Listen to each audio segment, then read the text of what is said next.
Hello students, so today we are going to discuss about the topic solubility 1.3 NCERT. So solubility of a substance is the maximum amount that can be dissolved in a specific amount of the solvent at a specific temperature. तो यहाँ पे you can see दो तीन बातें important हैं. पहली बात तो है कि आप specific amount of solvent लेंगे. Specific amount means measured amount of solvent. For example, अगर मैं ये एक ग्लास लेती हूँ, इसमें मैंने एक मेजर्ड अमाउंट ऑफ वाटर ले लिया. वाटर हम सॉल्वेंट की तरह मानते हैं at a specific temperature. This thing is also very important. मतलब इस समय जो भी रूम का टेम्परेचर है वही मान लेते हैं. अगर 35 डिग्री सेल्सियस टेम्परेचर है तो हमने उस टेम्परेचर पे हम ये सॉल्युबिलिटी का एक्सपेरिमेंट करने जा रहे हैं. ओके तो दो चीज़ें इंपॉर्टेंट हो गई. पहली बात measured amount of the solvent. Second thing at a fix temperature. अब इस फिक्स टेम्परेचर पे, ये एक नॉर्मल रूम टेम्परेचर है जिस पे कि हम शुगर की सॉल्युबिलिटी देखेंगे. शुगर क्या है? एक सॉलिड सॉल्यूट है. वाटर क्या है? एक लिक्विड सॉल्वेंट है. तो हम सॉलिड इन लिक्विड, एक तो यही बात हो गई, solid sugar in a liquid solvent eight a particular temperature. तो मैंने जैसे अभी बताया कि हम इसे एक रूम टेम्परेचर पे कर रहे हैं. तो अब सबसे पहले जो हम फैक्टर ले रहे हैं वो है कितना अमाउंट ऑफ सॉल्यूट इसमें डिसॉल्व होता है.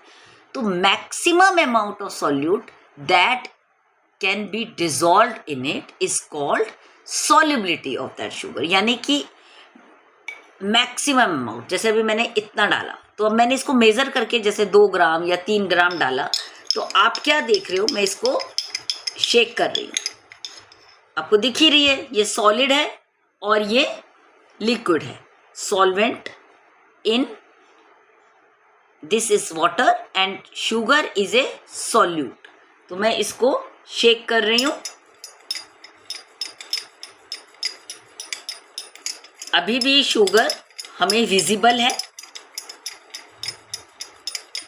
Sugar is still visible.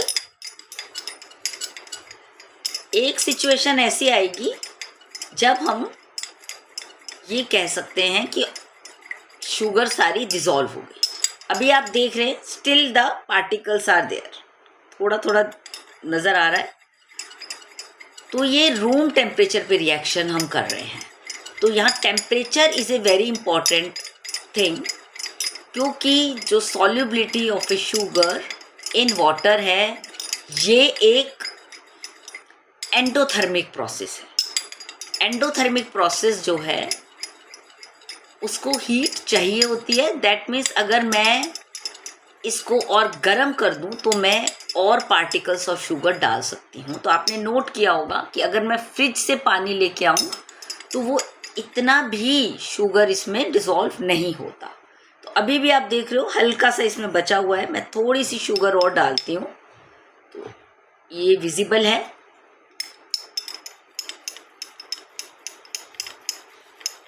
अब इसमें ये शुगर मिक्स नहीं हो रही है. मैं कितना भी शेक कर रही हूँ, you can see sugar particles are still present. You can see it.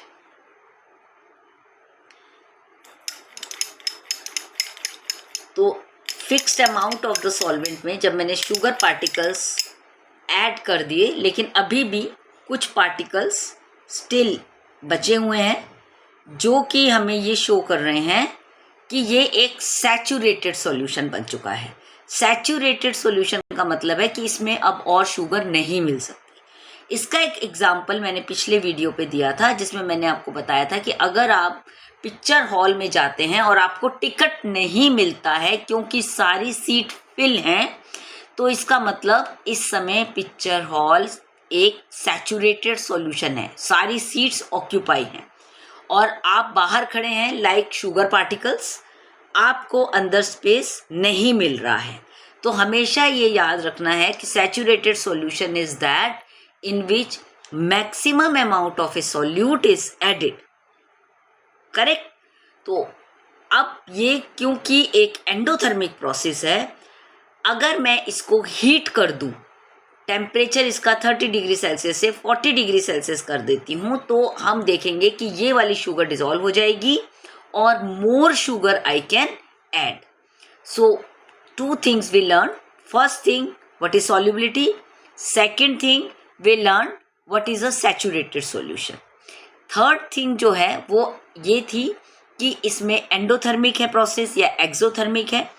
अगर एंडोथर्मिक है तो टेम्परेचर इंक्रीज होने से सॉल्युबिलिटी बढ़ेगी, और अगर ये एक्सोथर्मिक है तो टेम्परेचर इंक्रीज करने से सॉल्युबिलिटी कम होगी.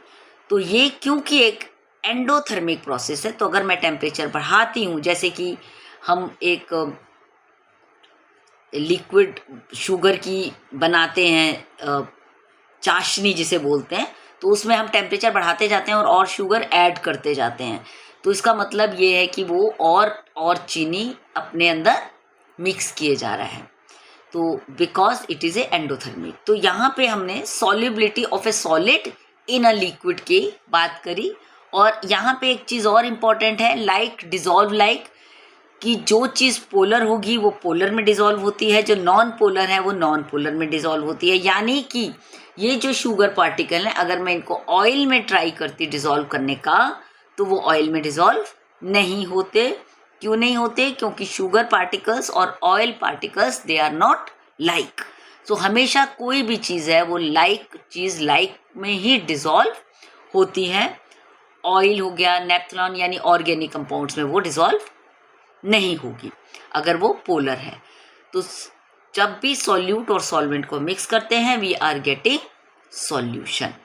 Fine. And then we talked about the saturated solution, and then I talked about the effect of temperature. So here we also talk about the Le-Chatelier principle. Le-Chatelier principle is always showing that reaction always move if you increase the temperature in the direction of endothermic. यानी कि जहाँ पे वो heat absorb कर रहा है, reaction हमेशा उस साइड जाता है. तो इसीलिए ये आपने देखा, डिसोसिएशन प्रोसेस इज एंडोथर्मिक. तो solubility should increase with rise in temperature, and if it is exothermic तो ये सॉल्युबिलिटी डिक्रीज होती है. इसका एग्जाम्पल है चूना.